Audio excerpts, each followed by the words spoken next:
అండి, అందరికీ నమస్కారం. సో ఈరోజు మన స్టోరీ వచ్చేసి my dear rowdy rowdy Prema episode number 10. So late చేయకుండా స్టోరీలోకి వెళ్ళిపోదాం.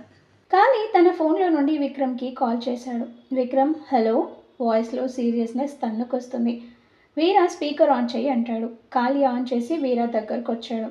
ఏంటి మామ ఎలా ఉన్నావు అని వీరా అడగగానే హలో ఎవరు అంటాడు విక్రమ్. నేనే వీరా అనగానే నువ్వా ఏంటి సడన్గా నేను గుర్తొచ్చాను అని అడుగుతాడు విక్రమ్. గుర్తుకు రాలేదు, రావు కూడా. నా జాన్కి ఫోన్ చేసి ఏం చెప్పావు అనగానే తండ్రి కూతుళ్ళు అన్న తర్వాత 100 ఉంటాయి, అన్నీ నీకు చెప్పాల్సిన అవసరం లేదు అంటాడు విక్రమ్. 100 కాకపోతే 1000 చెప్పుకో, కానీ ఒక్కటి కూడా నా గురించి కాకపోతే నీకు మంచిది అని వీరా అనగానే తప్పు ఆ 100 నీ గురించే ఉంటాయి. ఎందుకంటే నా లైఫ్లో ఫస్ట్ టైం నీ వలన నిద్రకి దూరం అయ్యాను. నా కూతురు నాకు దూరమైంది, నా పరువు పోయింది. ఒకప్పుడు విక్రమ్ దేవ్ అంటే ఒక బ్రాండ్, కానీ ఇప్పుడు ఒక రౌడీ వచ్చి కూతురికి తాళి కడితే చేత కానీ వాజమ్మలాగా వాడితో పంపాడు అని అందరూ నవ్వుతున్నారు. ఇదంతా జరిగింది నీ వల్ల అయినప్పుడు నీ గురించి కాక ఏం మాట్లాడమంటావు అని అంటాడు విక్రమ్. చూడు, నువ్వు నన్ను జైలుకి పంపక ముందు ఆలోచించాల్సింది, ఇప్పుడు అనుకొని ఉపయోగం లేదు అంటాడు వీరా. ఇప్పుడు వేరేలా అనుకుంటున్నానని చెప్పాలా? విశిష్టాన్ని నీ నుంచి దూరం చేస్తే ఎలా ఉంటుంది అని అనగానే రే నాకు తెలుసు నీ సంగతి, అందుకే తనకి ఫోన్ చేస్తున్నావని తెలుసు, తన ఫోన్ ట్రాప్ చేస్తావని తెలుసు. నీకు చేతనైంది నువ్వు చేసుకో, నేనంటే నీకు చూపిస్తా అంటాడు వీరా. సరేరా బెట్ కొట్టుకుందామా అని విక్రమ్ అనగానే విశిష్టాన్ని నీ నుంచి దూరం చేసి తనకి మంచి లైఫ్ ఇస్తా అనగానే వీరా చెప్పగా నువ్వేదైనా చేసుకో, ఫరక్ పడదు, నా జాన్ ఎప్పటికీ నాతోనే ఉంటుంది అంటాడు. చూద్దాం, ఈ విషయం నా కూతురికి చెప్పి బెదిరిస్తే అని విక్రమ్ అనగానే చల్ హర్ట్, వీరా ఇక్కడ ఏదైనా తిన్నగానే నీలాగా వెనక వేషాలు నాకు చేత కాదు అంటాడు. మేమైతే సిమ్లా వెళ్తున్నాం, చేతనైతే ఆపుకో అంటూ కట్ చేశాడు వీరా. చూసావా విశిష్టాన్ని నీ నుంచి దూరం చేయడానికి మీ మామ ఎట్లా ప్రయత్నిస్తున్నాడు అని కాళీ అనగానే అంటూ కాలర్ వెనక్కి తోసి సీరియస్గా ఆలోచిస్తూ సిగరెట్ వెలిగించాడు వీరా. ఆ రోజు నైటు చిట్టి డిన్నర్ తీసుకొని వీరా రూమ్కి వచ్చాడు. నువ్వు వెళ్ళి మేడంని పిలువు అని వీరా అనగానే అలాగే అన్న అని కిందికి వెళ్ళి టీవీ చూస్తున్న విశిష్ట దగ్గరికి వెళ్ళి మేడం అని పిలిచాడు చిట్టి. ఆగు, ఇప్పుడు చూడు మంచి కామెడీ సీన్ వస్తుంది అంటూ టీవీ వైపు చూపించింది. చిట్టి టీవీ వైపు చూశాడు. అంతే, అసలు సంగతి మర్చిపోయి నోరు తెరిచి సోఫా కింద కూర్చున్నాడు.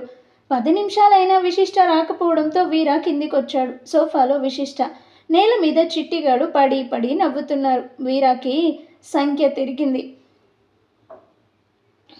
రండి రండి మళ్ళీ ఓకే. కారు ఎక్కగానే నన్నెందుకు ఆపావు, వాడి సంగతి చెప్పేదాన్ని వాళ్ళ అంటూ పళ్ళు కొరుకుతుంటే ఇదంతా నీ వల్లనే, అసలు వాడెవడో తెలీదు, ఎంత డేంజర్గాడో తెలీదు, వాడి మీదకి ఎందుకు వెళ్తున్నావు ఇడియట్ అని తిట్టాడు కోపంగా.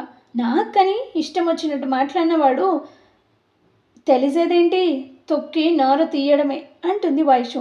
షటప్ వైషు, వాడు ఒట్టి వెధవ, నువ్వు ఆడపిల్లవి ఎంత జాగ్రత్తగా ఉండాలి, ఆడపిల్లని అవసరమైతే ఆడపులిని కూడా, ఇంతకీ ఎవడాడు అని అడుగుతుంది వైషు. తెలుసుకొని ఏం ఉద్ధరిస్తావు అంటూ కార్డ్స్ పెంచాడు సిద్ధు. ఇంటికి వెళ్ళాక వైషు సుచిత్రాని బరబరా లాక్కొని వెళ్ళి సంతోష్ ఎవరు అని అడిగింది వైషు. పలపత్రాష్ట్రుడు, ఎలా తెలిసే నీకు అంటూ ఆశ్చర్యపోయింది సుచిత్ర. షాపింగ్ మాల్ బయట కనబడి బావతో గొడవ పడ్డాడు అని వైషు అనగానే అయ్యో సిద్ధకి ఏం కాలేదు కదా అని అడిగింది కంగారుగా. ఏం కాలేదత్తా, ఇంతకీ ఎవడాడు అంటుంది వైషు. వాళ్ళ నాన్న మన కంపెనీలో చేసేవాడు, డబ్బుకి కకృతి పడి మన ప్రాజెక్టు డీటెయిల్స్ ఎవరికో చెప్పాడు, దాంతో మనకి చాలా లాస్ వచ్చింది. దాంతో మీ మావయ్య వాడిని అరెస్ట్ చేయించాడు. ఆ తర్వాత ఏమైందో కానీ చాలా సంవత్సరాల తర్వాత ఈ సంతోష్ మనకి పోటీగా కంపెనీ పెట్టాడు. మన కంపెనీకి వచ్చి అందరి ముందు మీ మావయ్యతో బావతో ఛాలెంజ్ చేసి మరీ వెళ్ళాడు, మనల్ని రోడ్డు మీదికి లాగుతా అని, మన కంపెనీ నామరూపాలు లేకుండా చేస్తానని. కానీ సిద్ధుతో అంత ఈజీ కాదని వాడికి అర్థమైంది అనగానే అత్త, మావయ్య కంపెనీ ఇండియాలో కదా ఉండేది, అప్పుడు జరిగిందా ఇదంతా అని అడుగుతుంది వైషు. అదే ఆశ్చర్యం, అది 23 సంవత్సరాల క్రితం అక్కడ జరిగింది, వీడు 3 సంవత్సరాల క్రితం ఇక్కడికి వచ్చాడు అనగానే వైషు అత్త, బావ అంత పెద్ద కంపెనీకి ఎండి అయి ఉండి ఫైటింగ్స్ నేర్చుకోలేదా అని అడుగుతుంది. మీ మామయ్య సంగతి తెలుసు కదా, ఆయనకి ఇలాంటివి ఇష్టం ఉండవు, గొడవలు కొట్టుకోవడాలు నచ్చవు, అందుకే ఆ రోజు ఆ రౌడీని కూడా కూర్చోబెట్టి మాట్లాడాడు. ఆ రోజు కూడా సంతోష్ వాళ్ళ నాన్నని మీ డాడీ వెంబడబడే పట్టి అరెస్ట్ చేయించాడు అనగానే వైషు, ఓహో గొడవలు పాతవే, వీడు పగ తీర్చుకోవడానికి వచ్చాడా అంటుంది వైషు. సరే ఇంతకీ ఎందుకు గొడవ పడ్డాడు అని సుచిత్ర అనగానే, అది పెద్ద గొడవేం కాదత్తా, ఏదో వాగాడు, నేను వదలనుగా అంటుంది వైషు. బావే గొడవలు ఎందుకని లాక్కొచ్చాడు అనగానే, అదంతా మీ మామయ్య ట్రైనింగ్ అంటుంది సుచిత్ర. అలాంటప్పుడు నాతో ఎందుకు గొడవ పడతాడు అని అనుకుంటుంది వైషు. వీర వచ్చి వెనక నుంచి చిట్టిని తట్టాడు. చిట్టి కనీసం వెనక్కి తిరిగి చూద్దామని కూడా అనుకోలేదు సరికాదా, పడి పడి నవ్వుతున్నాడు. వీర విశిష్ట వైపు చూసేసరికి తను కూడా చూడు చిట్టి, అదిగో హహ అంటూ పొట్టు పట్టుకొని నవ్వేస్తుంది. బయట నుంచి అప్పుడే లోపలికి వస్తున్న చుప్పు చిట్టిని వెనక్కే ఉన్న వీరాన్ని చూస్తూ, చిట్టి కాస్త వాటర్ ఇస్తావా అని అడిగాడు. కాసేపు ఆగన్న, నవ్వలేక చేస్తున్నా అంటాడు చిట్టి. అబ్బా వెనక్కి తిరుగు, ఏడవలేక చేస్తావు అనగానే చిట్టి వెనక్కి తిరిగి చూసేసరికి వీర తననే చూస్తున్నాడు కోపంగా. చిట్టి తబుక్కున పైకి లేచి అన్నా అది మరి అంటూ విశిష్ట వైపు చూశాడు. విశిష్ట కూడా పైకి లేచి వీర వైపు చూసి సుబ్బుతో భయ్య వాటర్ అడిగాడు కదా తీసుకొస్తా సరేనా అంటూ వెళ్ళిపోయింది. చిట్టి కూడా జంప్. వెళ్ళిన పని అయిందా అని వీర అనగానే, హా సింహ ఖాళీ వచ్చేసరికి లేట్ అవుతుంది అని చెప్పమన్నారు అంటుంది సుబ్బు. వీర ఏం మాట్లాడకుండా కిచెన్లోకి వెళ్ళగానే సుబ్బు తన రూమ్లోకి వెళ్ళిపోయాడు. విశిష్ట వాటర్ బాటిల్ తీసుకొని వెనక్కి తిరిగేసరికి వీర తన వెనక్కి ఉన్నాడు. విశిష్ట ఎటు వెళ్తుంటే అటు వచ్చాడు. డిజైనర్ పాప మౌనవ్రతంగా మాట్లాడకుండా అలాగే నిల్చుంది. వీర విశిష్ట నడుం పట్టుకొని దగ్గరికి లాక్కొని, ఏంటి మాట్లాడవా అని అడిగాడు. విశిష్ట మొహం తిప్పుకుంది. చిట్టి గారిని మరీ నెత్తికెక్కించుకోకు జాన్, ఆయన నా పనులు నిన్ను చేయమంటే వాడినెందుకు పంపించావు? విశిష్ట తనని తోసి వెళ్ళబోయింది. చూడు జాన్, సిమ్లా నుంచి హైదరాబాద్ పంపిద్దామని అనుకున్నా, కానీ నువ్వు ఇలా మొండికేస్తే అది కూడా చేయను, ఆలోచించుకో అని వెళ్ళిపోయాడు. విశిష్టకి ఫోన్ మోగుతుంటే చిట్టి మేడం ఫోన్ అంటూ తెచ్చి ఇచ్చాడు. విక్రమ్ నుంచి ఫోన్. హలో నాన్న అంది విశిష్ట. విషి స్టార్ట్ అయ్యారా? రేపు ఈవినింగ్ నేను అమ్మ నీ దగ్గరకు వస్తామని విక్రమ్ అనగానే, నాన్న అది అంటుంది విశిష్ట. ఏమైంది చెప్పు, ఏంటి ఆగిపోయావు అని విక్రమ్ అనగానే, మీకు ఒక అరగంటలో కాల్ చేస్తాను సరేనా అంటుంది విశిష్ట. అరగంట కాకపోతే గంట తీసుకో, కానీ ఒక్కటి విషి, పెళ్ళి అలా జరగడం అనేది అందరికీ షాకే. అయితే పెళ్ళికి ముందు అతను ఏంటి అనేది అనవసరం, ఇప్పుడు ఏంటి అనేది మెయిన్ అంటూ కాల్ కట్ చేశాడు. విశిష్ట ఆలోచిస్తూ కూర్చుంది. ఇప్పుడెలా? తను ఒప్పుకోడు వెళ్ళటానికి. అలా అని రావడం లేదని నాన్నకి చెప్తే ఆయన ఫీల్ అవుతారు. ఈ జాను వల్లే ఇదంతా అంటూ ఆ రోజు ఏం జరిగిందో గుర్తు చేసుకుంది. వీర తాళి కట్టాక అంతా రచ్చరచ్చ అయిన తర్వాత విశిష్ట భయంగా వీరతో వెళ్తాను అంటుంది. అప్పుడు జాను తాతయ్య తనని వేరే రూమ్లోకి తీసుకెళ్లారు. విశిష్ట తాళి చూసి ఏడుస్తుంటే జాను విషి అంటూ తను ఏడ్చేసింది. తాతయ్య కళ్ళు తుడుచుకుంటూ ఊరుకో విశిష్ట, ఊరుకో బంగారం అంటూ తల నిమిరాడు. కాసేపు తర్వాత ఆయన, అతనితో వెళ్తానని మీ నాన్నకి చెప్పావు కదా, భయంతోనా అని అడిగాడు విశిష్ట వైపు తీక్షణంగా చూస్తూ. నాకు వెళ్ళాలని లేదు తాతయ్య, ఇప్పటికిప్పుడు వెళ్ళి అతని మీద కంప్లైంట్ ఇస్తా అన్నది కళ్ళు తుడుచుకుంటూ. తర్వాత అంటాడు జాను, అతన్ని జైల్లో పెడతారు, ఆడపిల్లంటే ఏమనుకుంటున్నాడు అని విశిష్ట అనగానే, ఆట వస్తువా, కోర్టులో కేసేసి అని ఇంకేదో అంటుంది ఆవేశంగా. తాతయ్య సరే నువ్వు అన్నట్లే కేసు పెడదాం, జైల్లో వేయిద్దాం, అతను చేసిన ఈ పనికి మహా అయితే 1 సంవత్సరం జైల్లో ఉండొచ్చు, ఆ తర్వాత మళ్ళీ వస్తాడుగా అనగానే జాను, ఖచ్చితంగా అతను ఏమన్నాడో విన్నావుగా, నన్ను జైలుకు పంపి నీ కూతురికి పెళ్లి చేస్తున్నావా అని అడిగాడు మీ నాన్నని. అంటే అంటే అతనికి నీ మీద ప్రేమతో పాటు మీ నాన్న తనని జైలుకి పంపాడని కోపం కూడా ఒక కారణం నీకు తాళి కట్టడానికి అనగానే విశిష్ట ఆశ్చర్యంగా చూస్తుంది. అవునరా బంగారం, అతనికి నువ్వంటే చాలా ప్రేమ ఉంది అని తాతయ్య చెప్పగానే, తాతయ్య తనొక రౌడీ, నేనెలా తనని రౌడీనే కాదనము, కానీ ఇందాక ఏం జరిగిందో చూసావుగా, అందరినీ కొట్టినవాడు కేవలం నువ్వు ఒక్క దెబ్బ కొట్టగానే ఆగిపోయాడు, తిరిగి కనీసం నిన్ను కొట్టలేదు. అంటే నువ్వంటే ప్రాణం, నీకు సిగరెట్ స్మెల్ పడకపోవడం చూసి వెంటనే తాగడం ఆపాడు అనగానే జాను, సరేనే అతను జైలుకి వెళ్ళాడే అనుకో, నువ్వు సిద్ధని పెళ్లి చేసుకుంటావా అనగానే విశిష్ట వెంటనే చేసుకోను అనేసింది. వాళ్ళిద్దరూ నవ్వారు. చూసావా, అతను తాళి కట్టి అరగంట అయిందో లేదో ఆ బంధానికి నువ్వు విలువ ఇచ్చావు అనగానే విశిష్ట, బామ్మ ప్లీజ్, నేను ఆ ఉద్దేశంతో చెప్పడం లేదు, నేను సిద్ధు బావని కాదు ఎవరిని చేసుకోను అంటుంది. ఎందుకు చేసుకో? అసలు ఈ పెళ్ళికి విలువ లేదనే కదా నువ్వు ఫీల్ అయ్యి అతన్ని జైలుకి పంపిస్తా అంటున్నావు అని తాతయ్య అనగానే విశిష్ట తల పట్టుకొని మీ మాటలతో నాకు పిచ్చెక్కిపోతుంది అన్నది. చూడు విషి, నువ్వు అవునన్నా కాదన్నా జరిగింది మీ పెళ్ళి. నువ్వు ఆ బంధానికి కట్టుపడాలి తప్పదు అనగానే విశిష్ట అంటే నేను అతన్ని భర్తగా ఒప్పుకొని అతనితో వెళ్ళిపోవాలా అనగానే ఇద్దరు అవును అన్నట్లు తలూపారు. అది జరగదు, చావనైనా చస్తా గానీ అతనితో వెళ్ళనుగాక వెళ్ళను అంటుంది విశిష్ట. సరే వెళ్ళకు, అతన్ని జైలుకు పంపి నువ్వు కోర్టులని కేసులని తిరుగుతూ ఉండు అని జాను అనగానే నిన్ను చూసి మీ అమ్మ నాన్న చెల్లి ఇంకా బాధపడతారు. అటు తర్వాత నువ్వు తేరుకొని కెరీర్లో సెటిల్ అయ్యాక అతను మళ్ళీ రాడని ఏంటి నమ్మకం అనగానే విశిష్ట షాక్గా చూసేసరికి ఇవన్నీ ఒకవైపు నువ్వు ఒంటరిగా ఎన్నాళ్ళు ఉంటావు? నువ్వు అలాగే ఉంటే వైషుకి పెళ్ళి ఎట్లా అవుతుంది? అస్సలు వైషు చేసుకోదు అని జాను అనగానే అలా అని అతనితో వెళ్ళమని చెప్తున్నారా అంటుంది విశిష్ట. తాతయ్య జాను ఒకరిని ఒకరు చూసుకొని విశిష్ట వైపు చూశారు. చూడు విషి, అతను ఇప్పుడు ఎలా ఉన్నాడన్నది కాదు, నువ్వు అతన్ని ఎలా మారుస్తావనేదే ముఖ్యం. అతన్ని మార్చడమా? ఏం మాట్లాడుతున్నారు మీ ఇద్దరు అని అరిచింది విశిష్ట పెద్దగా. నువ్వు కరెక్ట్గానే విన్నావు. ఈ లోకంలో ప్రేమకి ఉన్న శక్తి దేనికి లేదు. నువ్వు అతనికి నీ ప్రేమని పంచు, మనిషిని చెయ్యి, రౌడీయిజం నుంచి మంచి దారిలోకి తీసుకురా అనగానే విశిష్ట అతను నా మాట వినడు, అస్సలు నా వల్ల కాదు అంటుంది. వల్ల కాదు అంటే ఏది చెయ్యలేమో, ప్రయత్నించకుండానే ఫలితం గురించి మాట్లాడకు అని తాతయ్య అనగానే అది అంత ఈజీ కాదు కానీ ప్రయత్నించు అంటాడు జాను. అసలు ఇదంతా ఎందుకు బామ్మ, నేనే దూరంగా వెళ్ళిపోతా అంటుంది విశిష్ట. సరే అది నీ ఇష్టం, నీకున్నది 3 దారులు, ఏది ఎంచుకుంటావో నీ ఇష్టం. 1 మా అందరికీ దూరంగా వెళ్ళడం, 2 నువ్వు అన్నట్లు కేసు వేసి కోర్టుల చుట్టూ తిరగడం, 3 విలన్ని హీరోలా మార్చి ప్రపంచానికి అతన్ని పరిచయం చేయడం. దీనివల్ల అందరూ అర్థమైందా? అందరూ హ్యాపీగా ఫీల్ అవుతారు. అందరూ అంటే మీరందరా అంటూ చేతులు కట్టుకొని కోపంగా చూసింది విశిష్ట. అదే మన ఫ్యామిలీ, నీకిప్పుడు ఏం చెప్పినా అర్థం కాదు. అంత దారుణమైన సిట్యువేషన్ని ఫేస్ చేస్తున్నావు కాబట్టి. అందుకే మా మాట విని అతనితో వెళ్తావో లేక ఇక్కడే ఉండి అంతకన్నా టూ మచ్ సిట్యువేషన్స్ ఎదుర్కొంటావో నీ ఇష్టం అనగానే విశిష్ట 5 నిమిషాలు ఆలోచించి నేను వెళ్ళాలంటే ఒక కండిషన్. ఇద్దరు ఒకేసారి ఏంటది అని అడిగారు ఆశ్చర్యంగా. వైషుకి సిద్ధుబాబుకి పెళ్లి జరగాలి, అది కూడా వెంటనే అంటుంది. అది కుదరదు, వాళ్ళిద్దరు ఒప్పుకోరు. పైగా సిద్ధుకి నువ్వంటే ఎంత ఇష్టమో వైషు అంటే అంతే ఇష్టం అనగానే తాతయ్య లేదు జాను, విశిష్ట చెప్పింది నాకు నచ్చింది. విశిష్ట తన ఇంటి కోడలు అవ్వాలని శుచి కోరిక, అది ఎటూ జరగలేదు. కనీసం వైషు అయినా తన కోడలైతే శుచికి కొంతైనా ఆనందం కలుగుతుంది. కానీ ఇప్పుడే అని చెప్పి ఎందుకంటున్నావు విషి అంటూ విశిష్ట వైపు చూశారు.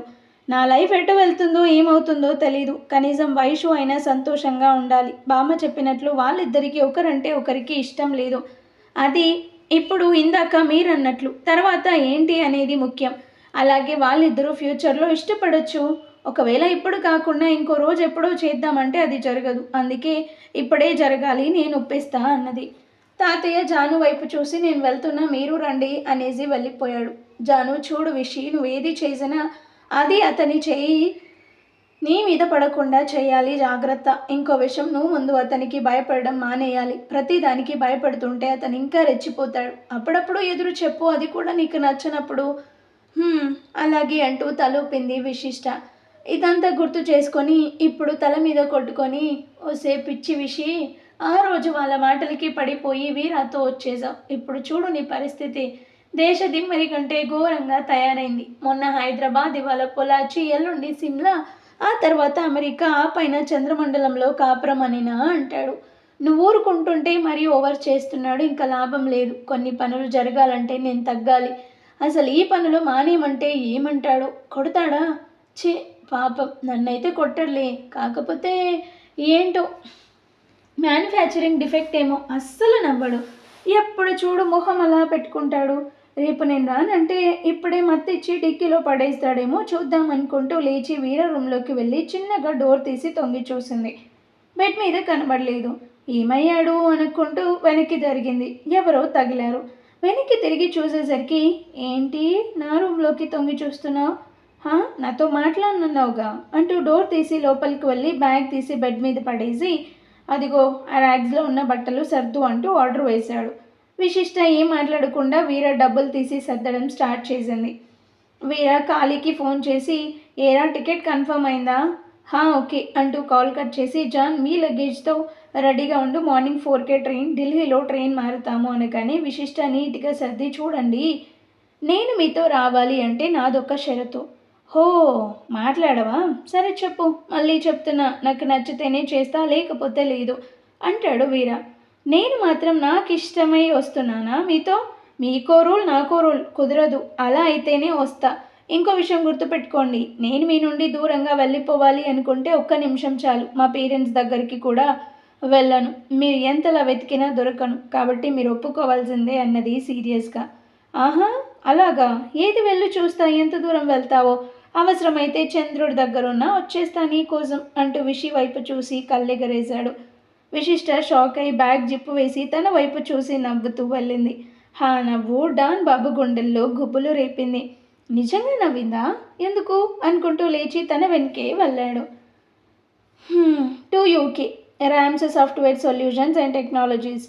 కారులో నుంచి దిగి ఆ నేమ్ ఇంకా ఆ బిల్డింగ్ చూసి వైషు తనతో దిగిన సుచిత్రతో, అత్త వావ్ అమేజింగ్ అన్నది. సుచిత్ర చిరునవ్వు నవ్వి సరే పద అంటూ లోపలికి వెళ్ళింది. వైషు తన సర్టిఫికేట్స్ పట్టుకొని వచ్చింది. ఇంట్లో ఖాళీగా ఉంటే బోర్ కొడుతుందని సురేంద్రతో అన్నది. ఆయన మన కంపెనీలోనే జాయిన్ అయ్యి ట్రైనింగ్ తీసుకుంటూ ఎగ్జామ్స్కి ప్రిపేర్ అవ్వమని సలహా ఇవ్వడంతో ఇక్కడికి వచ్చింది. వీళ్ళు లోపలికి వెళ్తుంటే అందరూ విష్ చేస్తున్నారు. షాన్ ఎదురొచ్చి రండి మేడం అంటూ నవ్వేసరికి సుచిత్ర మేడమ్స్ అంటూ సీరియస్గా చూసింది. అబ్బో మాకు తెలియదు మరి అనుకున్నాడు షాన్ మనసులో. ఇద్దరు చైర్మన్ అని నేమ్ బోర్డు ఉన్న డోర్ తీసుకొని లోపలికి వెళ్ళారు. సురేంద్ర రండి రండి కాబోయే ఎండి గారు అన్నాడు వైషుని చూసి నవ్వుతూ. మామ్స్ నేను ఎండి అయితే బావా అంటూ జాలిగా ఫేస్ పెట్టింది వైషు. సుచిత్ర వైషు నెత్తి మీద ఒకటి వేసి, నీ తలకాయ, నువ్వు ఎండి అంటే వాడు చైర్మన్ అవుతాడు అని అనగానే సురేంద్ర ఇంటర్కమ్లో Siddhu come to my cabin అన్నాడు. 2 నిమిషాల తర్వాత సిద్ధు వచ్చి వైషుని కనీసం పట్టించుకోకుండా హా డాడ్ అన్నాడు. సురేంద్ర ఎదురుగా కూర్చుంటూ సురేంద్ర వైషు సర్టిఫికేట్స్ సిద్ధు ముందు పెట్టి, తను నా best friend Vikram Dev daughter, నా వైఫ్కి మేనకోడలు, బీటెక్ ఫైనల్ ఇయర్ చదువుతుంది. అన్నిటికన్నా ముఖ్యమైన విషయం చదువులో టాపర్ 90% ఉంది. సో మన కంపెనీలో తనకి యాక్ట్ అయ్యే ప్లాట్ఫామ్లో జాయిన్ చేసుకోమని చైర్మన్గా నా ఆర్డర్. అదేంటి సూరి తొక్కలోది వాడి పర్మిషన్ అడుగుతున్నావు అని సుచిత్ర అనగానే వైషుకి సిక్కన నవ్వింది. సిద్ధు రావే రాక్షసి, వచ్చి వచ్చి నా దగ్గర భలే ఇరుక్కున్నావు అంటూ, మా ర్యామ్స్లో జాబ్ అంటే అంత ఈజీ కాదు, అందులో నీ మేనకోడలు సదరు వైష్ణవి గారు స్టిల్ స్టూడెంట్, సో నా సైన్ లేనిదే జాయిన్ చేసుకోవడం కుదరదు. ఏం పర్వాలేదు, నువ్వు కూడా బ్రతిమాడితే అప్పుడు ఆలోచిస్తా అన్నాడు రిలాక్స్గా వెనక్కి వాలి. వైషు ఒరే ఎద్దు బావా, ఎంత టెక్కు చూపిస్తున్నావో చెప్తాను నీ పని అనుకుంటుంది మనసులో. Siddhu mobile you have a WhatsApp message అంటూ మోగింది. సిద్ధు ఓపెన్ చేశాడు ఫ్రమ్ డెవిల్. వైషు వైపు చూసి ఓపెన్ చేశాడు. షాపింగ్ కాంప్లెక్స్లో సీన్. వెంటనే ఆఫ్ చేసి, సరే మామ్ నువ్వు అడిగావు కాబట్టి ఒప్పుకుంటున్నా అని గబగబా సైన్ చేసి అపాయింట్మెంట్ ఆర్డర్ ఇచ్చాడు. సుచిత్ర నోరు తెరిచి ఆశ్చర్యంగా, ఒరే పిచ్చి పుల్లయ్య, నేను ఇంకా అడగందే అనగానే సిద్ధు కోపంగా మామ్ అంటూ వైష్ణవి వైపు చూపించాడు. వైషుకి అంటూ కోల్గేట్ యాడ్లో లాగా పల్లికలిస్తుంది. సురేంద్ర సిద్ధు వైషుకి మన ఆఫీస్ చూపించు అనగానే సిద్ధు లేచి వెళ్ళాడు. వైషు తన వెనుకే వెళ్ళింది. సురేంద్ర సూచి, సిద్ధు ఇప్పుడు నీ కొడుకు మాత్రమే కాదు వైషుకి హస్బెండ్ కూడా, తన ముందు నువ్వు వాడిని ఎలా పడితే అలా అనే ఎక్కువ బాగోదు కానీ సుచిత్ర కూర్చుంటూ, ఇది మరీ బాగుంది, నాకేదనిపిస్తే అదే నేను అనేస్తా కదా, నీకు తెలుసు కదా మరి సూరి అంటూ బొంగ ముద్దు పెట్టింది సుచిత్ర. సురేంద్ర నవ్వుకుంటూ, తెలుసు రౌడీ పిల్ల, కాలేజ్లో అల్లరి చూసే నీకు పడిపోయాను కానీ పడిపోవడం ఇప్పటి వరకు లేవనే లేదు అనగానే సురేంద్ర, కానీ సుచి నాకెందుకో అనిపిస్తుంది వైషు సిద్ధు ఇంకా దగ్గర అవ్వలేదేమో అని. అవును సూరి, ఎప్పుడు చూడు సిద్ధు రుసరుసలాడుతూనే ఉంటాడు అనగానే సురేంద్ర, అందుకే వైషుని ఇక్కడికి తీసుకొచ్చా, వాడి ఎదురుగా ఉంటే అయినా కొంత బెనిఫిట్ ఉంటుందేమో అని. చూద్దామన్నది ర్యామ్స్ అనే లెటర్స్ని తదేకంగా చూస్తూ. సిద్ధు వైషుతో, చూడు ఇక్కడ నేను బాస్, నీ హస్బెండ్ని కాదు, బావని, అంతకంటే కాదు, నీ పిచ్చి పిచ్చి వేషాలు కట్టిపెట్టి వచ్చిన పని చూసుకో, అండర్స్టాండ్ అన్నాడు సీరియస్గా. స్టాండ్ అన్నది నవ్వాపుకుంటూ వైషు. ఇవే తగ్గించుకుంటే అంటూ షాన్ని పిలిచి ఈమెని వనమాలి టీంలో జాయిన్ చేసుకోమను అండ్ వనమాలిని నా క్యాబిన్కి రమ్మని చెప్పు అనేసి వెళ్ళిపోయాడు. రండి madam, Vanamali sir team second floor, but మిమ్మల్ని ఆయన టీంలో ఎందుకు వేశారో అర్థం కాలేదు అని ఇద్దరు లిఫ్ట్ ఎక్కగానే వైషు ఆయన టీంలో వర్క్ చేయకూడదా? కానీ మీరు ఎండి గారి మిస్సెస్, మిమ్మల్ని ఎవరేమంటారు? పైగా చైర్మన్ గారంటే అందరికీ గౌరవం అంటూ లిఫ్ట్ దిగి ఆయన స్వయంగా మిమ్మల్ని తీసుకొచ్చారు కాబట్టి మీ జోలికి రాడలే పని రాక్షసుడు అంటూ ఒకతను సీరియస్గా సిస్టంలోకి తలదూర్చి మరీ వర్క్ చేస్తుంటే వనమాలి గారు అంటూ పిలిచాడు షాన్. అతను తన తల తిప్పకుండా చెప్పు షారుఖ్ ఖాన్ అన్నాడు. వైషు షారుఖ్ ఖాన్ అని అనుకుంటుంది. మేడం, నా పూర్తి పేరు షారుఖ్ ఖాన్, షాన్ అని సిద్ధు సార్ పెట్టారు అంటాడు అతను. వనమాలి గారు, ఈమె సిద్ధు సార్ వైఫ్ అనగానే సదరు వనమాలి వైషుని ఎగాదిగా చూస్తూ పైకి లేచి గుడ్ మార్నింగ్ మేడం అన్నాడు. గుడ్ మార్నింగ్ అంటూ ఆయన పక్క సీట్లో కూర్చుంది కాలు మీద కాలు వేసుకొని. వనమాలి గారు, సిద్ధు సార్ మిమ్మల్ని పిలుస్తున్నారు.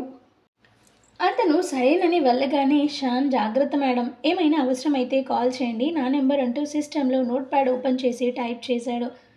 థ్యాంక్ యూ షాన్జీ అన్నది Vaishu. May I come in sir అని వనమాలి అనగానే ఎస్ అంటాడు సిద్ధ. గుడ్ మార్నింగ్ సార్, పిలిచారని షాన్ చెప్పాడు అనగానే కూర్చోండి అనగానే అతను కూర్చున్నాడు. మీ టీంలోకి కొత్తగా జాయిన్ అవ్వడానికి వచ్చారుగా వైష్ణవి, మీ మిస్సెస్ అని షాన్ చెప్పారు, కానీ మీరు మాకు చూపించిన ఫొటోస్లో ఈమె కాదు కదా అనగానే అదంతా ఇప్పుడు ఎందుకు, కానీ కొన్ని పరిస్థితుల వలన వైష్ణవిని చేసుకోవాల్సి వచ్చింది. తనకి వర్క్లో ట్రైనింగ్ ఇవ్వండి. ఇంకో విషయం, ఆమె ట్రైనింగ్ అయ్యే వరకు మీరు అందరిలాగే చూడాలి, స్పెషల్గా కాదు, అర్థమైందా అనగానే వనమాలి కానీ మేడం అదే వద్దంటున్నా, షీఈ్ యువర్ టీమ్ మెంబర్ ఓన్లీ అనగానే వనమాలి సార్ చైర్మన్ గారు అంటూ నసిగాడు. డాడీతో నేను మాట్లాడతా అని సిద్ధు అనగానే వనమాలి పైకి లేచి నా రూల్స్ మీకు తెలుసు కదా సార్, చాలా స్ట్రిక్ట్గా ఉంటాను, తర్వాత నన్ను అనకూడదు అన్నాడు చేతులు వెనక పెట్టుకొని. అందుకేగా నీ దగ్గరికి పంపా అనుకుంటాడు సిద్ధు మనసులో. Okay Vanamali, I will handle, you can go అనగానే ర్యామ్స్లో అందరికన్నా టాప్ ఎంప్లాయీస్లో టాపర్ సదరు వనమాలి వైష్ణవి సంగతి తెలియక తనకే అంత బాధ్యత ఇచ్చారని ఓ తెగ సంబరపడుతూ తన సీటు వైపు వెళ్ళసాగాను. ఇక్కడ వీర కిందికొచ్చి విశిష్ట కోసం వెతికాడు. తన రూమ్లో కూడా లేదు. చిట్టి అంటూ కేక వేశాడు. అప్పుడే చిట్టిగాడు నిద్రపోదామని కునుకు వెయ్యబోయాడు. అంతే, ఆ అరుపుకి టపీమని నిద్రమత్తు వదిలి పరిగెత్తుకుంటూ వచ్చి అన్న అంటూ వినయంగా అడిగాడు. వీర చుట్టూ చూస్తూ మేడం ఎదురా అని అడగగానే చిట్టి తల గోక్కుంటూ నేను నిద్రపోయానన్నా, నాకు తెలవదు అనగానే వీర విసుగ్గా చూసి బయటికి వెళ్ళాడు. ఆ గెస్ట్ హౌస్ చుట్టూ చెట్లు, ఎంట్రన్స్ గేట్ దగ్గర దూరంగా ఉన్నది. మొత్తం వెతికాడు, ఎక్కడా కనబడలేదు. ఏమైంది, కిందికే వచ్చింది, అసలు ఎప్పుడూ లేనిది ఎందుకు నవ్వింది అనుకుంటూ గెస్ట్ హౌస్ చుట్టూ రౌండ్ వేశాడు. మళ్ళీ లోపలికి వెళ్ళాడు. చిట్టి అలాగే నిల్చొని నేను వెళ్ళనా అన్న, ఎర్లీ మార్నింగ్ లేవని ఖాళీ అన్న చెప్పాడు అనగానే వీర వెళ్ళు అంటూ చిరాగ్గా చెప్పాడు. విశిష్ట రూమ్లోకి వెళ్ళి మళ్ళీ చూశాడు. తన లగేజ్ ప్యాక్ చేసుకుంటుంది. ఏ జాన్, ఎటల్లో కనబడలేదు అంటూ తన ముందు నిలబడి అడిగాడు సేమ్ ఫేస్తో. సో నేను ఎక్కడికి వెళ్తాను, వెళ్తే మాత్రం మీరు వదులుతారా అన్నారుగా, చంద్రుడి దగ్గరున్న వచ్చేస్తానని అనగానే వీర కాలర్ వెనక్కి జరిపి నువ్వెందుకు నవ్వావు, నేను నీ వెనకే వచ్చా, ఎక్కడ దాక్కొని నన్ను నన్ను అంటూ ఆగాడు. విశిష్ట తన వైపే చూస్తూ నన్ను, నిన్ను కాదు నన్ను, అదే నిన్ను. వీర చిరాగ్గా విసిగించకు, నన్ను చూసి ఎందుకు నవ్వావు అని అడిగాడు బెడ్ మీద కూర్చొని. నవ్వకూడదా అంది విశిష్ట. కూడదు అంటాడు. ఇది మరీ బాగుంది. సరే ఒకటి చెప్పండి, మీరెప్పుడు నవ్వలేదా? ఎందుకు నవ్వను, నీకు తాళి కట్టిన రోజు మీ అయ్య ఏడుస్తుంటే నవ్వాను అనగానే విశిష్ట నాన్న అయ్య కాదు అంటూ చిరుకోపంగా చూసింది. వీర నేను అడిగిన దానికి సమాధానం ఇవ్వలేకపోతే నేను నీ రూమ్లో నుండి వెళ్ళను అని చెప్పగానే ఇప్పుడేంటి, ఎందుకు నవ్వావో చెప్పాలి అంతే కదా అంటుంది విశిష్ట. అంతేకాదు ఇందాక ఎక్కడ నక్కాలో చెప్పాలి. ఏంటి నక్కావంటే అంటుంది విశిష్ట. చూడు జాన్, నాకేది 2 సార్లు చెప్పడం అలవాటు లేదు అంటూ లేచి డోర్ లాక్ చేసి బెడ్ మీద పడుకొని నువ్వేం చెప్పకు, నోరు మూసుకొని పడుకో అన్నాడు. సరే చెప్తా, నేను మీ గురించి అనుకుంటా ఉంటా, నేను ఎక్కడ ఉన్నా వదలరని, వెతుక్కుంటూ వచ్చేస్తారు అని. ఆ మాటే మీరు అనేసరికి నవ్వాను అన్నది బెడ్ దగ్గర నిల్చొని. వీర తన వైపే చూశాడు అర్థం కానట్టుగా. అర్థం కాలేదా అని విశిష్ట అనగానే సరే నాతో రండి చెప్తా అంటూ చేయి పట్టుకొని పైకి లేపింది. వీర ఏం మాట్లాడకుండా తన వెనుకే వెళ్ళాడు. విశిష్ట తనని బయటికి తీసుకెళ్ళింది. కాళీ సింహ ఇద్దరు అప్పుడే లోపలికి వస్తున్నారు. విశిష్ట వాళ్ళని చూసి వీర చెయ్యి వదిలేసింది. వీర కాళీని సింహాన్ని తినేటట్టుగా చూశాడు. కాళీ రాంగ్ టైంలో వచ్చి చచ్చినట్లుగా ఉన్నాము అనగానే సింహ కరెక్ట్గా వచ్చి అంతా చెడగొట్టామా అనుకుంటాడు. విశిష్ట వెళ్ళగానే వీర త్రినాథ్ సార్ కాల్ చేశాడు నీతో మాట్లాడాలన్నాడు అని కాళీ అనగానే అర్జెంటుగా కాల్ చేయమన్నాడు అని చెప్తాడు. అయిందా చెప్పడం, చల్ నడు అని తిట్టుకుంటూ విశిష్ట వెనకే వెళ్ళిపోయాడు. సింహ కిసుక్కున నవ్వి కాళీ మొత్తానికి విశిష్ట రాగానే మనోడు చాలా మారిపోయాడు, నిన్ను కూడా మడిచి పక్కనెట్టాడు అనగానే కాళీ ఏం మాట్లాడకుండా వెళ్ళిపోయాడు. గార్డెన్లో ఉన్న చైర్లో కూర్చొని విశిష్ట ఏంటో అర్ధరాత్రి ఈ పాటలు, డాన్ బాబు డిజైనర్ పాప అని పుస్తకం రాయాలేమో. వీర వచ్చి వాళ్ళని చూసి నా చెయ్యి ఎందుకు వదిలేసావని అడిగాడు. అది బాగోదని అంటుంది విశిష్ట. ఎవరికి, నీకా వాళ్ళకా? నాకైతే బాగుంది అంటాడు వీర. మీరు కూర్చోండి అంటూ చేయి చూపించింది విశిష్ట. లేదు నాకు అర్జెంటు ఫోన్ వచ్చింది మాట్లాడాలి అంటాడు వీర. ఈ టైంలోనా? ఎవరు అని విశిష్ట అనగానే అది నీకెందుకు కానీ వెళ్ళి పడుకో, ఇంకో విషయం నాతో ఆడుకోకు జాన్, నాకు నచ్చదు పద అనగానే విశిష్ట నిన్ను మార్చడమేమో కానీ నేనే లేడీ డౌన్ అయ్యేలా ఉన్నా అనుకుంటూ తన వెనకే వెళ్ళింది విశిష్ట. వీర కాళీకి ఫోన్ చేసి నా రూమ్లోకి రా అనగానే కాళీ వచ్చి త్రినాథ్కి కాల్ చేసి ఇచ్చాడు. చెప్పు ఏంటి విషయం అని అడిగాడు వీర విసుక్కుంటూ. నువ్వు మొన్న రసూల్ గ్యాంగ్ వాళ్ళని నీతో తీసుకెళ్ళి కనీసం భోజనం కూడా పెట్టకుండా మార్చి మంచి నీళ్లు మాత్రమే ఇచ్చావట, ఎందుకు చేశావు అని అడిగాడు కోపంగా. ఓహో అదంతా చెప్పిన నా కొడుకు వాళ్ళు ఏం చేస్తే కొట్టానో చెప్పలేదా అంటాడు వీర.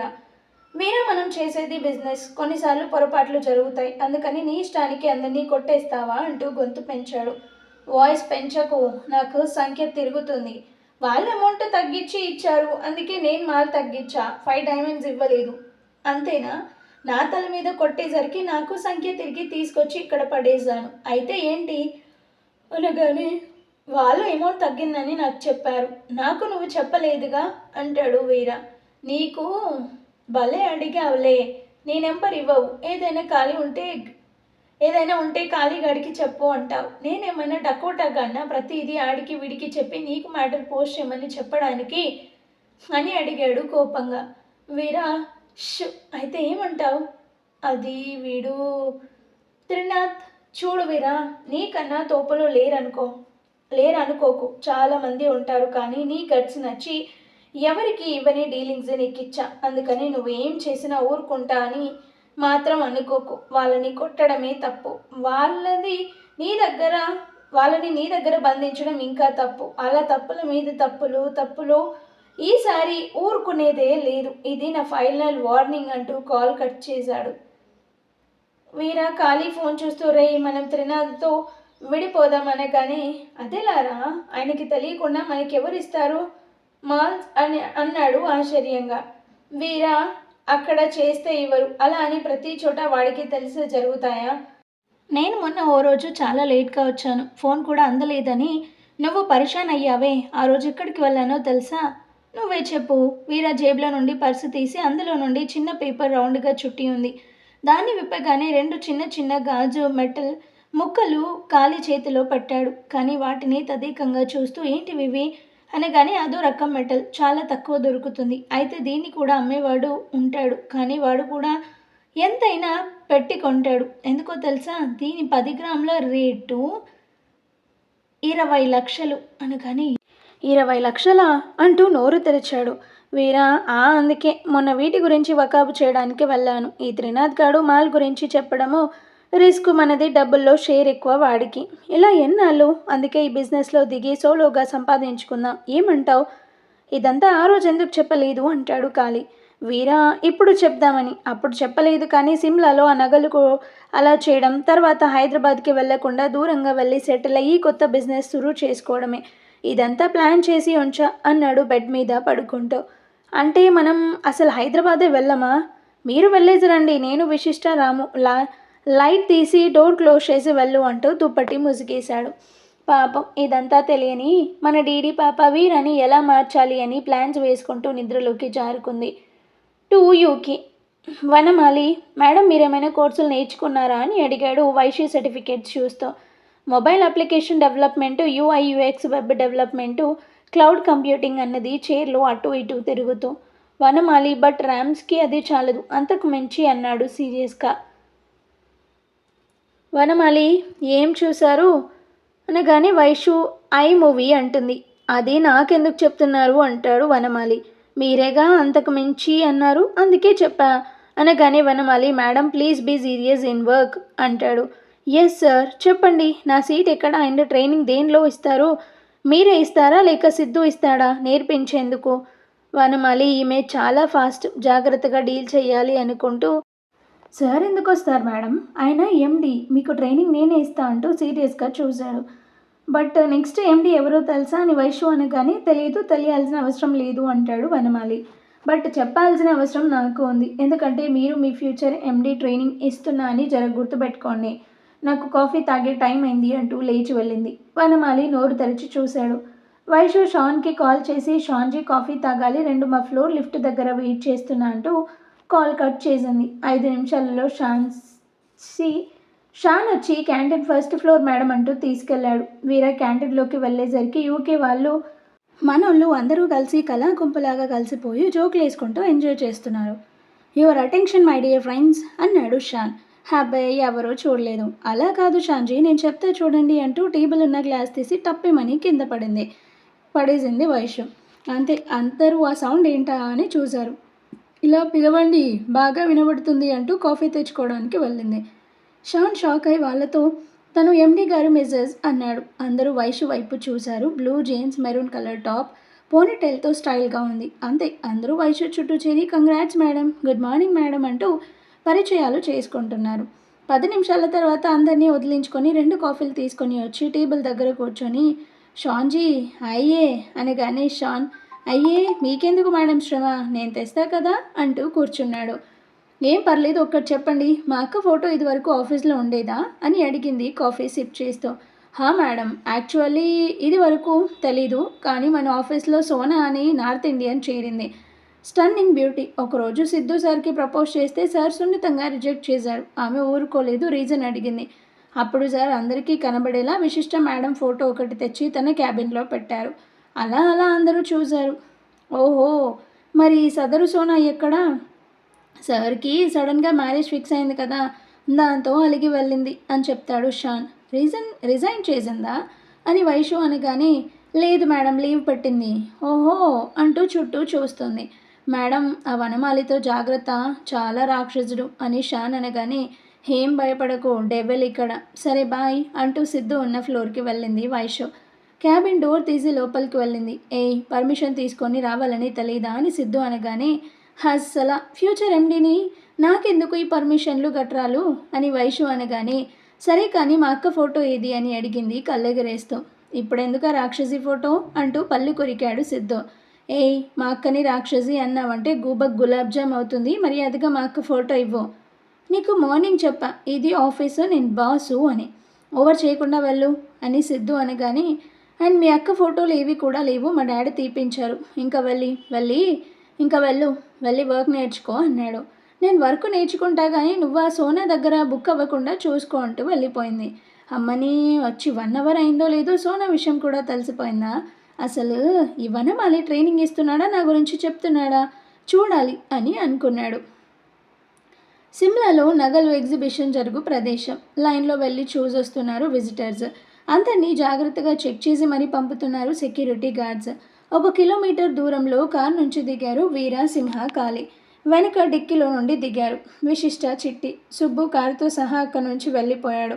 వీర, కాళీ వెళ్ళి క్యూలో నిలబడి అందరితో పాటు నార్మల్గా చూస్తున్నారు. చిట్టి ఇటు వెళ్దాంరా అంటూ కొంచెం దూరంగా ఉన్న చెట్టు వెనక్కి తీసుకెళ్ళింది విశిష్ట. ఏంటో మేడం, హాయిగా తినేసి బబ్బు ఉంటా అంటే ఇలా తీసుకొచ్చారు, ఎందుకంటే వెళ్ళాక చెప్తా అన్నారు, ఇప్పుడు చెప్పండి ఎందుక మాపే అండ్ తోకలని ఫాలో అయ్యాము అన్నాడు చిట్టి నిద్రమత్తులో. చూడు చిట్టి, వీళ్ళు చెయ్యబోయేది ఎంత తప్పో తెలుసా? గవర్నమెంట్ ప్రాపర్టీ అది, అలాంటిది వీళ్ళు ఏకంగా కొట్టేసి క్యాష్ చేసుకోవడం. నోవే అలా జరగకూడదు, నువ్వే హెల్ప్ చేయి, అసలు వాళ్ళు ఏం చేస్తారో చూద్దాం అన్నది. అమ్మో మాపైకి తెలిస్తే ఇంకేమైనా ఉందా, చావగొట్టి చింతకాయ పచ్చడి పెడతాడు అన్నాడు చిట్టి కంగారుగా. అదంతా నాకు వదిలేయి, నీ దాకా రావాలంటే అతను నన్ను దాటాలి అని విషి అంటుంది. ఊరుకోండి మేడం, మీరేమైనా మహాసముద్రమా దాటడానికి? నాకు మస్తు భయం వేస్తుంది. బతికుంటే బిర్యానీ తినొచ్చు, అంతేకాని ఆ మాపే చేతిలో పడితే అంతే అంటూ చిట్టి వెళ్ళబోతుంటే, సరే నీ ఇష్టం, నువ్వు వెళ్ళినా నేను మాత్రం రాను, ఇక్కడే ఉంటా, వీళ్ళు ఏం చేస్తున్నారో చూస్తా అంటూ అక్కడే నిల్చుంది.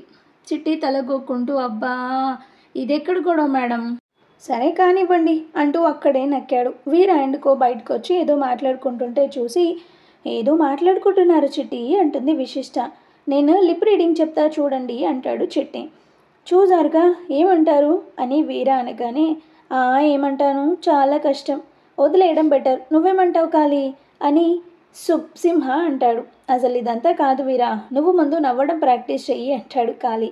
నీ మాపే మొహం చూసి చూసి చచ్చిపోతున్నా అని అనగానే వీర గడ్డం రుద్దుకుంటూ, అంతే అంటావు, నవ్వాలంటావు, తప్పదా, సరే అని అంతవరకు చెప్పడం ఆపి విశిష్ట వైపు చూశాడు చిట్టి. విశిష్ట కళ్ళు చిట్లించి చూస్తూ చిట్టి అంటూ వేలు చూపించి, బీ సీరియస్ ఓకే అన్నది. తర్వాత వీర వాళ్ళు నడుస్తుంటే, వీళ్ళు చాలా దూరం నుంచి ఫాలో అయ్యారు మేడం, వీళ్ళు మన స్టే చేసిన హోటల్కి వెళ్తున్నారేమో అనగానే, అది ఇక్కడ కాదుగా, ఆయన సుబ్బుబయ్య కారు తీసుకొస్తాడుగా, పద చూద్దామని కొంత దూరం వెళ్ళాక వీర అండ్కో టీ స్టాల్ దగ్గర ఆగారు. వీళ్ళు దూరంగా ఆగారు. కాళీ, వీర విశిష్టాన్ని అలా వదిలేసి వచ్చాం, ఏం చేస్తుందో పాపం, కనీసం ఫోన్ చేయాల్సింది అనగానే వీర కాళీ వైపు ఎగాదిగా చూస్తూ పక్కకి వెళ్ళి ఫోన్ తీసి కాల్ చేశాడు. ఎవరికో కాల్ చేస్తున్నాడు మాపే అని చిట్టి అనగానే అంటూ చూస్తుంది విశిష్ట. వీర విశిష్ట ఎంతసేపటికి లిఫ్ట్ చేయకపోయేసరికి మళ్ళీ చేశాడు. అప్పుడు గుర్తొచ్చింది మన డిజైనర్ పాపకి. అయ్యో నాకే చేస్తున్నాడేమో చిట్టి, నేను ఈ హడావిడిలో ఫోన్ తేవడం మర్చిపోయా అన్నది కంగారుగా. అయ్య బాబో, ఇప్పుడు చూడండి మేడం, ఖాళీ అన్న చేత నాకు చేయి ఇస్తాడు అనగానే విశిష్ట, అమ్మయ్య అయితే సరే, అప్పుడు నాకు ఇవ్వు, నేను ఏదో ఒకటి సర్ది చెప్తా అన్నది విశిష్ట. వీర 3 సార్లు చేసి విసిగొచ్చి, ఖాళీ ఆ చిట్టి గారికి ఫోన్ చేసి ఇవ్వు అన్నాడు. ఖాళీ వెంటనే తన ఫోన్లో నుండి చిట్టికి చేశాడు. చిట్టి లిఫ్ట్ చేసి, అన్న ఏం డూయింగ్, ఆ మాపే లేడా అన్న అంటూ పల్లికలించాడు. రే నేను అంటాడు వీర. చిట్టి వీరానే చూస్తూ, అబ్బచ్చా ఊరుకో అన్న, నువ్వు నీ అల్లరి, అచ్చు ఆ మాపేలాగా భలే మిమిక్రీ చేస్తున్నా అనగానే, రే వచ్చానంటే గుబ్బ గుయ్యమంటుంది, మేడం ఎక్కడా అంటాడు వీర. అన్నా నువ్వా, సారీ మేడం నిద్రపోతున్నారన్నా, డోర్ కొట్టాలా అన్నా అని చిట్టి అనగానే, సరే నేను మళ్ళీ చేస్తాలే అంటూ కాల్ కట్ చేశాడు వీర. విశిష్ట చిట్టి జుట్టు నెరుపుతూ, ఈ తెలివితేటలు చదువుతూ చూపించు అన్నది. వీర అండ్కో కాసేపు అక్కడే రెక్కి నిర్వహించి వెళ్ళిపోయారు. చిట్టి విశిష్ట వాళ్ళకంటే ముందు కార్ డిక్కీలో ఎక్కారు. గెస్ట్ హౌస్ ముందు కార్ ఆగగానే విశిష్ట చిట్టి నెమ్మదిగా దిగారు. ఖాళీ, వీరా మేము వెళ్ళి ఆ పనిలో ఉంటామంటూ కార్ ఎక్కగానే కారు వెళ్ళిపోతుంది. వెనుక డోర్ లాక్ చేసుకొని రావడంతో అటు నుంచి లాక్ తీసి కామ్గా లోపలికి వెళ్ళారు చిట్టి విశిష్ట. కాలింగ్ బెల్ మోగుతుంటే చిట్టి వెళ్ళి తలుపు తీశాడు. రే వెళ్ళి నా రూమ్ క్లీన్ చేయనగానే చిట్టి వెళ్ళిపోయాడు. విశిష్ట కిచెన్లో వంట చేయడానికి సన్నాహాలు మొదలుపెట్టింది. వీర తన దగ్గరికి వెళ్ళాడు. జాన్ ఎన్నిసార్లు కాల్ చేసినా లిఫ్ట్ చేయవేంటి? విశిష్ట తన వైపు చూస్తూ నిద్రపోతున్నా అంటూ కళ్ళార్పింది. ఏంటి అలా చూస్తున్నావు? అవును, నువ్వెందుకు మాట్లాడితే గరిటె పట్టుకుంటావు? చిట్టిగాడు ఏం చేస్తున్నాడు అనగానే విశిష్ట, నిజం చెప్పండి, నేను చేస్తే నచ్చుతుందా లేక చిట్టినా అంటూ చీర కొంగు తీసి ముందుకు దోపింది విశిష్ట. అంతే, డాన్ బాబు చూపు డిజైనర్ పాప నడుంపై నిలిచిపోయింది. విశిష్ట వీరా వైపు చూసింది. సార్ చూపు తిప్పకుండా నడుమునే చూస్తున్నాడు. అయ్య బాబోయ్, అనవసరంగా ఆయన గారి ముందు చా అనుకుంటూ అటువైపు తిరిగింది. ఏంటి అంటున్నావు అంటూ ముందుకొచ్చాడు వీర. విశిష్ట వెనక్కి తిరిగి, అది మరి వంట నేను చేస్తే నచ్చడం లేదా అని అడిగాను అనగానే వీర విశిష్ట దగ్గరకు వచ్చి, అలానే నేను అనలేదే అన్నాడు సీరియస్గా. విశిష్ట గుండె స్పీడ్ పెరిగింది. దేవుడా దేవుడా, ఈయన గారిని పంపించు ఇక్కడి నుంచి అనుకుంటూ కళ్ళు మూసుకుంది. షింకులోని పంపు నుంచి పడే వాటర్ డ్రాప్స్ సౌండ్, విశిష్ట గుండె చప్పుడు, వీర నుంచి వచ్చే ఊపిరి 3 పోటీ పడుతున్నాయి. వీర విశిష్టాన్ని తన వైపు తిప్పుకోగానే డీడి పాపకి గుండె ఆగినంత పని అయింది. తల దించుకొని ఉంది. జాన్ నువ్వు చీర కట్టుకుంటే చాలా బాగున్నావు, ఐ లవ్ యూ అంటూ హక్ చేసుకున్నాడు. విశిష్ట చేతిలోని బౌలు కింద పడిపోయింది. వీరా నుంచి తోసేసి నన్నెందుకు హక్ చేసుకున్నారు అని అడిగింది కోపంగా. వీరా అదే ప్రశ్న, నువ్వు నా జాన్, అందుకే. సరే అయితే మీరు దొంగతనాలు ఈ కబ్జాలు మానేయండి అని. కానీ వీరా చిరాగ్గా ఫేస్ పెట్టి ఏంటి మళ్ళీ చెప్పు అనేసరికి బాబోయ్ ఆ ఫేస్ చూడు, ఎగ్గు పగలగొట్టి వేస్తే ఆమ్లెట్ అవుతుంది అనుకుంటుంది మనసులో. వీరా చిటిక వేసి నిన్నే అనగానే మీరు చేసే పనులన్నీ మానేయండి అంటుంది విశిష్ట. వీరా కోపంగా దానికి నేను నిన్ను హక్ చేసుకోవడానికి ఏంటి సంబంధం అని అడిగాడు. విశిష్ట ధైర్యం తెచ్చుకోవడానికి ఊపిరి గట్టిగా పీల్చుకొని మీరు నా మీద చేయి వెయ్యాలి అంటే మీరు చేసే పనులు మానేయాలి అంటుంది. అయిపోయిందా చెప్పడం, ఇంకేమైనా ఉందా అని అడిగాడు పెద్దగా. చూడండి మీకు నేనంటే ఇష్టం, అందుకే నాకు ఇష్టం లేకపోయినా తాళి కట్టారు. కానీ నేను మిమ్మల్ని నా భర్తగా ఒప్పుకోవాలంటే మీరు ఆ పనులు మానేయాలి, కోపం తగ్గించుకోవాలి, ఎవరిని కొట్టకూడదు, ఇంకా అన్నం తినకూడదు, గాలి పీల్చకూడదు, నేలపై నడవకూడదు, ఇవి కూడానా అంటాడు వీర. అబ్బో అంటుంది విశిష్ట. చూడు జాన్, నీ ఆలోచనలు ఏంటో నాకు అర్థం కావడం లేదు, అందుకే నీ ఆలోచనలు నీతోనే ఉంచుకో, నాకు అవసరం లేదు అంటూ వెళ్ళిపోయాడు. షో నా వల్ల కాదు అనుకుంది విశిష్ట. మరి వీర ఎప్పుడు మారుతాడో, ఎప్పుడు విశిష్ట లైన్లోకి వస్తాడో చూద్దాం మరి ముందు ముందు ఎపిసోడ్లలో. స్టోరీ నచ్చితే లైక్ చేయండి, షేర్ చేయండి అండ్ అలాగే మన ఛానల్ని కూడా సబ్స్క్రైబ్ చేసుకొని హైప్ ఆప్షన్ని క్లిక్ చేసి పాయింట్స్ ఇవ్వండి. Thank you.